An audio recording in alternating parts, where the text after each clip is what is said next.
Pour être tout à fait honnête avec vous, la première fois que j'ai entendu parler d'Arcane, une série adaptée du jeu League of Legends, j'ai pas vraiment été emballé. Faut dire que les adaptations de jeux vidéo sont rarement d'une très grande qualité. Et même si je savais que LoL avait un univers bien développé, le jeu en lui-même brille pas vraiment pour la qualité de sa narration. Mais je me suis quand même laissé tenter pour la science. Et la science, c'est pleine de surprises.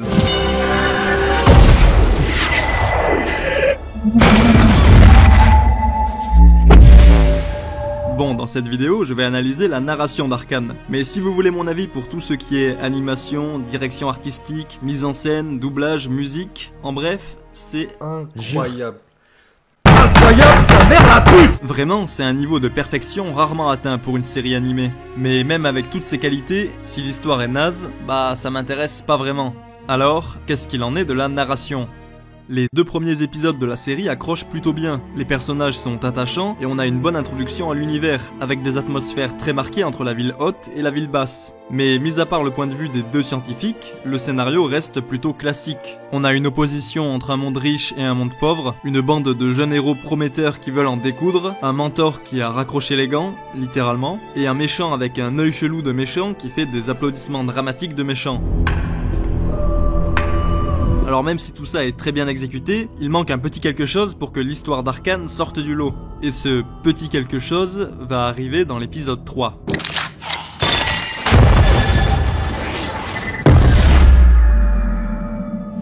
Cette scène est vraiment incroyable.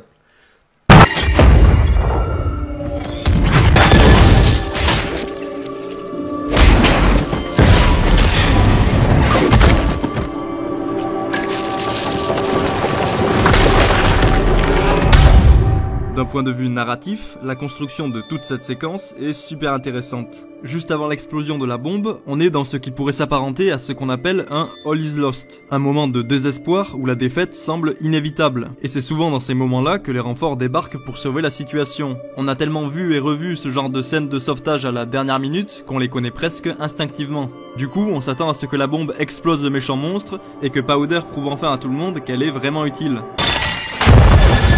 Ça serait le scénario classique, pas folichon quoi. Sauf que dans la scène, il y avait quelques subtiles différences avec un classique All is Lost. La situation, qui paraît d'abord assez désespérée, l'est finalement plus tant que ça quelques secondes avant l'explosion de la bombe. Vi réussit à bloquer la porte, Milo libère Vander, et Clagor ouvre un passage dans le mur pour qu'ils puissent tous s'échapper. À ce moment-là, les personnages semblent pouvoir s'en sortir, ce qui aurait pu nous mettre la puce à l'oreille. Parce que dans une bonne histoire, quand une situation semble trop belle pour être vraie, c'est qu'elle l'est, et que les choses vont mal tourner. Le scénariste nous donne de l'espoir dans le but de maximiser l'effet dramatique de ce qui arrive ensuite. Et là, l'effet est bien maximisé comme il faut. Ce qui est balèze, c'est que la scène est hyper surprenante, parce qu'on n'est pas du tout habitué à ce genre de construction narrative, mais en même temps, c'est complètement logique. Une gamine qui utilise des explosifs qu'elle ne maîtrise pas, franchement, qu'est-ce qui pourrait mal tourner? Là, pour le coup, on arrive dans le véritable All is Lost. Et celui-là, il est bien énervé. Finalement, c'est Vander qui va sauver la situation comme il peut. Mais l'épisode ne s'arrête pas là. Did you see me?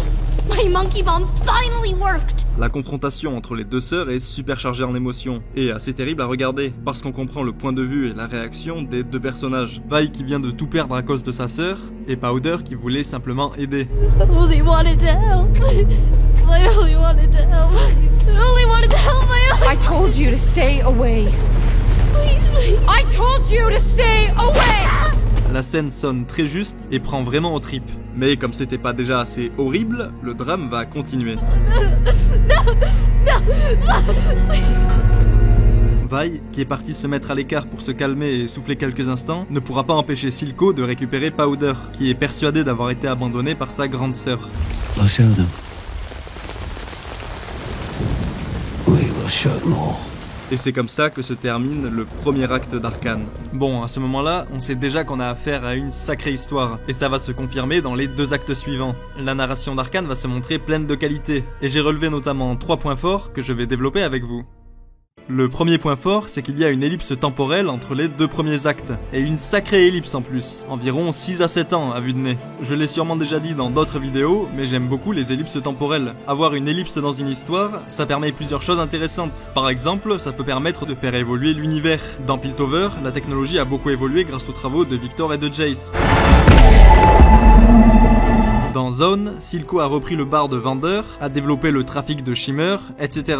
Tous ces changements dans l'univers vont être utilisés pour nourrir l'intrigue. Et surtout, l'ellipse permet une grande évolution des personnages. Ils évoluent physiquement, dans leur mentalité, leurs relations, dans leurs capacités, dans leur situation sociale, etc.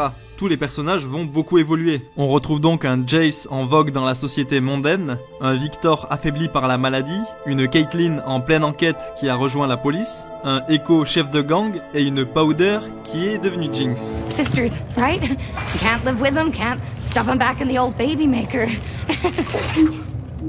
Et même si l'évolution d'un personnage nous paraît radicale, on l'accepte facilement, parce qu'il a pu s'en passer des choses en 6-7 ans. En fait, en tant que spectateur, on ressent l'ellipse comme si elle était réelle, comme si les années s'étaient vraiment écoulées d'une certaine manière. Et quand on retrouve les personnages après une ellipse, on les retrouve comme de vieux amis, même si en vrai on les avait pas vus depuis seulement 5 minutes. Le simple fait d'avoir une ellipse va donner de la puissance émotionnelle et de la tension au récit, grâce aux retrouvailles. Des retrouvailles entre deux amis qui ne se sont pas vus depuis plusieurs années, ou entre deux sœurs qui ont bien changé depuis leur dernière rencontre. I'm so sorry, Powder. I tried to come back. I promise I did. Mais ça peut aussi être des retrouvailles avec un lieu, comme par exemple quand Vi, après des années en prison, débarque à nouveau à Zone et redécouvre son univers et les changements qui s'y sont opérés pendant son absence. Une ellipse peut aussi être l'occasion de changer le ton du récit, pour l'amener vers quelque chose de plus sérieux, plus mature. Mais dans Arcane, c'est pas vraiment le cas. Le ton était déjà pas très enfantin dans l'acte 1. Bref, une ellipse, c'est un super outil narratif. Et dans Arcane, il est vraiment bien employé. Things changed when you left. I changed. Le deuxième point fort de la narration d'Arcane, c'est son rythme. C'est jamais la première chose à laquelle on pense, mais c'est tellement important, le rythme dans un récit. Avec le format en saison, les séries ont du temps et elles le savent, et souvent elles en abusent, au prétexte de développer l'univers ou les personnages. On est tellement habitué à avoir un rythme lent dans les séries, et une histoire qui aurait pu être racontée en 3-4 heures se retrouve parfois étalée sur le double, voire même le triple. Arcane, c'est à l'opposé de tout ça. Il se passe toujours quelque chose d'intéressant et d'utile à l'intrigue ou aux personnages. Rien n'est superflu, il n'y a pas de remplissage. Le scénariste prend seulement le temps nécessaire pour raconter son histoire, ni plus ni moins. Du coup, les épisodes sont vraiment rythmés, et ça c'est un réel plaisir. En fait, le rythme est plus proche de celui d'un film que de celui d'une série. Et d'ailleurs, c'est la même chose pour le format. La saison est découpée en 3 actes de 3 épisodes, et on a l'impression que chaque acte est un film à part entière, dans sa durée comme dans sa construction narrative. Mais en même temps, Arcane reste bel et bien une série. On a une histoire qui va s'étaler sur plusieurs saisons, une multitude de personnages, et des techniques narratives propres à la série, comme le cliffhanger. She's back. From the dead. Who the hell are you? Donc avec Arcane, on est sur un format hybride entre le film et la série qui fonctionne plutôt très bien. Un autre aspect intéressant du rythme d'Arcane, ce sont les combats.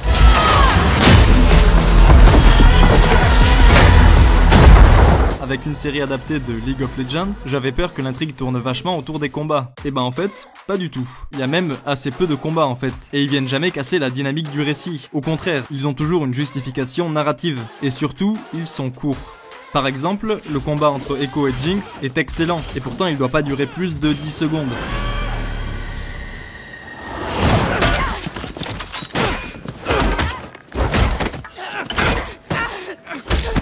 Et de manière générale, la violence n'est ni valorisée ni idéalisée. On est sur une démarche plutôt réaliste. Bref, il n'y a pas ces combats interminables qu'on retrouve parfois dans certains mauvais films ou dans certains animés.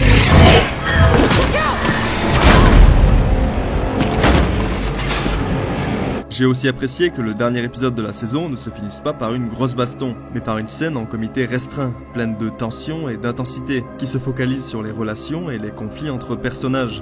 Et d'ailleurs, en parlant des personnages, le troisième point fort de la narration d'Arcane, c'est évidemment ses personnages. Dans Arcane, les personnages sont centraux, ils ne subissent pas l'intrigue, mais ils en sont le moteur. On n'est pas sur une intrigue complexe avec plein de mystères et de grandes révélations, mais on a plusieurs personnages qui évoluent dans un univers, avec chacun leurs objectifs, et ce sont les actions et les réactions de ces personnages qui vont créer l'histoire.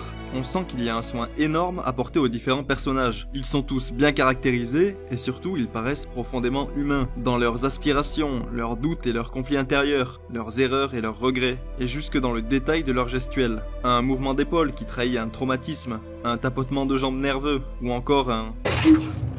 Ça rend les personnages plus réels, et donc plus attachants. Chaque personnage a sa complexité et une psychologie travaillée. Par exemple, Jinx n'est pas juste une folle qui aime tirer sur tout ce qui bouge, mais c'est une fille qui a grandi avec un énorme traumatisme et une blessure d'abandon, qui lui ont donné tout un tas d'insécurité, d'angoisse et une vie solitaire. No, it was a mistake. It was a mistake.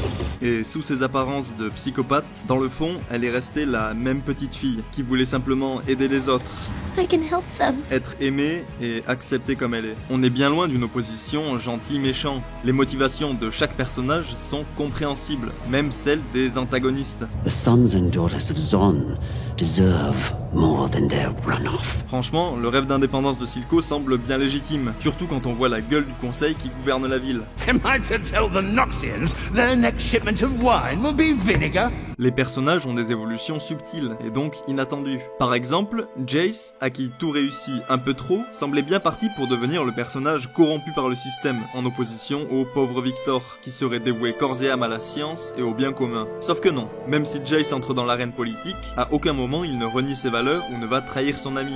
Au contraire, il essaye de gagner en influence, justement pour pouvoir réaliser leur rêve commun. Il ne va pas devenir le bon toutou du conseil, mais c'est plutôt le conseil qui va devenir son bon toutou. With respect, I don't give a shit what any of you think of me anymore. De son côté, Victor, même si c'est un énorme BG et qu'on a naturellement de l'empathie pour lui, il n'est pas irréprochable. Il va trop loin dans ses recherches sans se soucier de l'impact qu'elle pourrait avoir sur les autres et sur le monde. En fait, Jace comme Victor sont des personnages qui veulent faire le bien dans l'absolu, mais qui font des erreurs, comme n'importe quels êtres humains. We lost ourselves, lost our dream. In the pursuit of great, we failed to do good. Bref, c'est subtil, c'est nuancé, c'est bien foutu. Même un personnage secondaire comme Marcus va être bien développé. Ce n'est pas juste un flic corrompu, mais c'est avant tout un homme qui veut maintenir la paix, même si pour ça, il doit aller contre ses valeurs.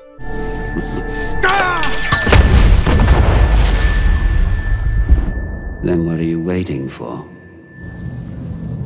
Et puis, quand la vie de sa fille va être menacée, il va tenter de la protéger, quel qu'en soit le prix, comme le ferait n'importe quel père.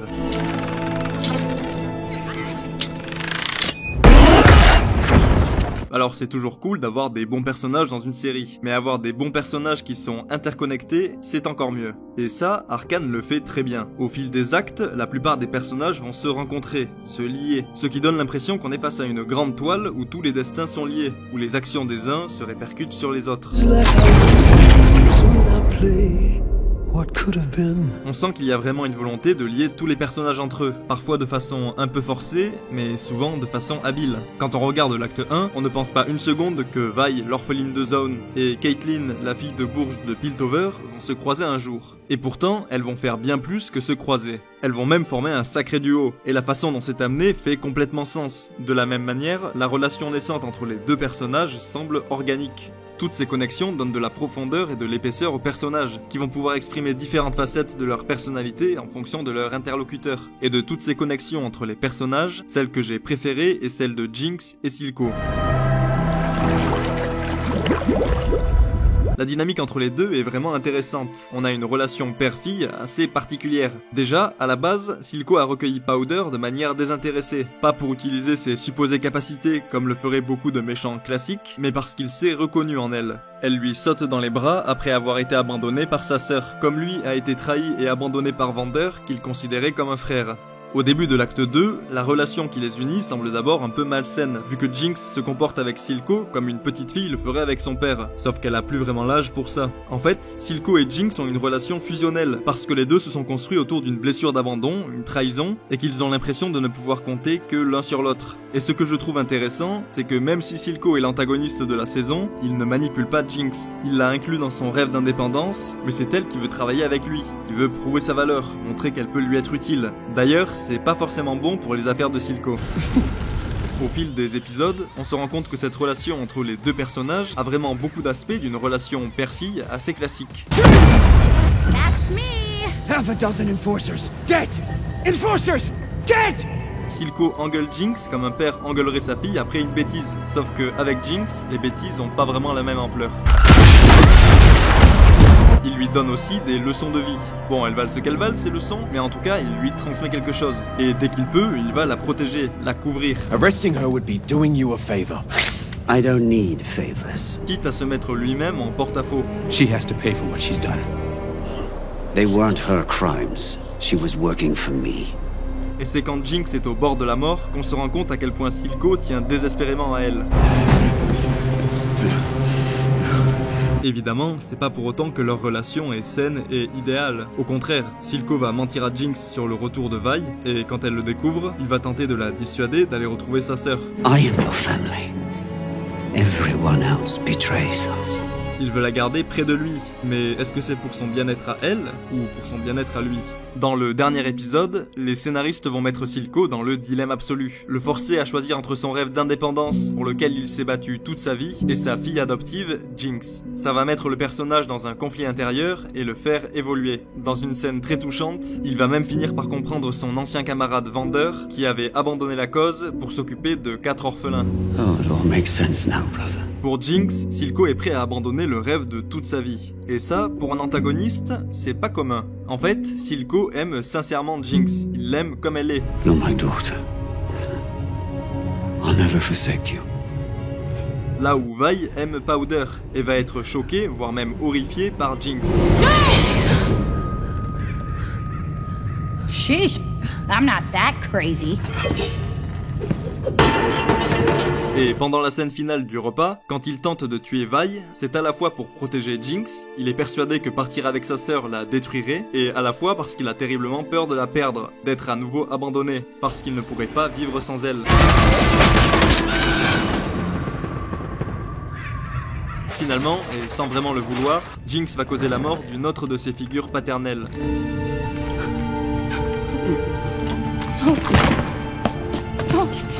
No, I'm sorry.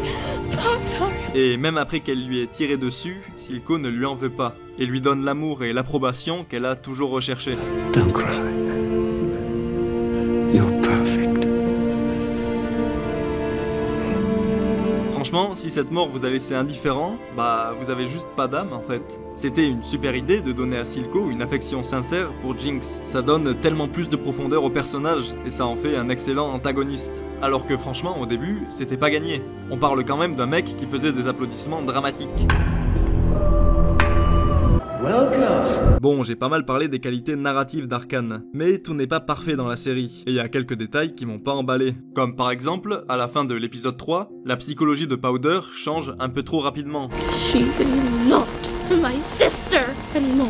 La phrase sonne pas naturelle, et je pense que ça aurait été mieux de rester sur un simple She left me.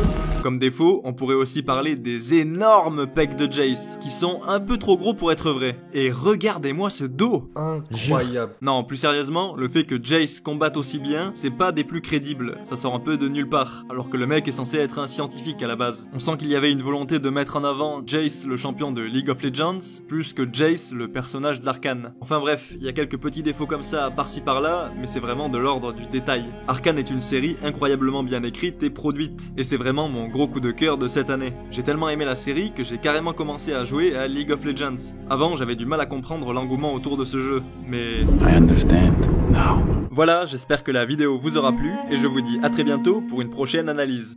A plus!